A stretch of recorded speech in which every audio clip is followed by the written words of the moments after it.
Bangladeshi ফরেস্টিভ community ম্যারিল্যান্ডের উদ্যোগে বৃহস্পতিবার এক পারিবারিক মিলন মেলা অনুষ্ঠিত হয়েছে। সন্ধ্যায় ভার্জিনিয়ার এক হোটেলের বলরুমের আয়োজিত এই মিলন মেলায় সেখানকার বাংলাদেশি ব্যবসায়ী পরিবারের কয়েকশো সদস্য উপস্থিত ছিলেন।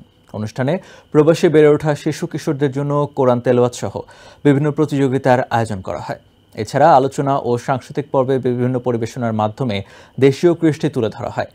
ম্যারিল্যান্ডে বসবাসরত বাংলাদেশি আমেরিকানরা নিজেদের মধ্যে ঐক্য ও সম্প্রীতি ধরে রাখতে গত ২০ বছর ধরে এই অনুষ্ঠানের আয়োজন করে আসছে।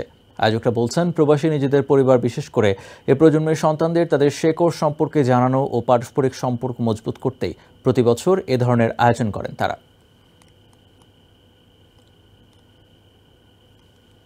গত ২০ বছর যাবৎ এই প্রোগ্রামটা চলতেছে।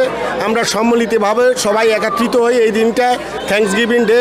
আমাদের একটা সুন্দর ফরেস্ট বিল কমিউনিটির পক্ষ থেকে সুন্দর একটা প্রোগ্রাম আমরা সবসময় দিয়ে যাচ্ছি। বাংলাদেশি ফরেস্ট বিল কমিউনিটি ২০০৬ সাল থেকে আমরা অনুষ্ঠান করে আসছি।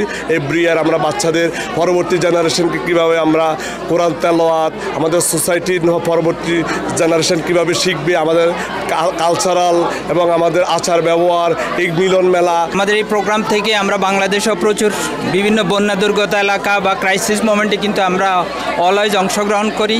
এই ফরেস্ট বিল কমিউনিটি একটি অত্যন্ত সংঘবদ্ধ এবং বিশেষভাবে এখানে সকল বাংলাদেশি ইমিগ্রেন্ট ব্যবসায়ীদের একটা কমিউনিটি, যেখানে মধ্যে আমরা যেমনিভাবে ব্যবসার পাশাপাশি যেসব মানুষগুলো বাংলাদেশ থেকে প্রথম আসে তাদের কাজের কর্মসংস্থান, বিভিন্ন ধরনের বাসা ভাড়া, তারপরে আদার সুবিধাগুলো একজন নতুন ইমিগ্রেন্ট আসলে যে অসুবিধাগুলোর মধ্যে পড়ে ওই সমস্যাগুলো সমাধান করার চেষ্টা করি। নিউ ইয়র্ক থেকে সম্প্রচারিত TVN 24 টেলিভিশন বিশ্বজুড়ে বাঙালির কণ্ঠস্বর।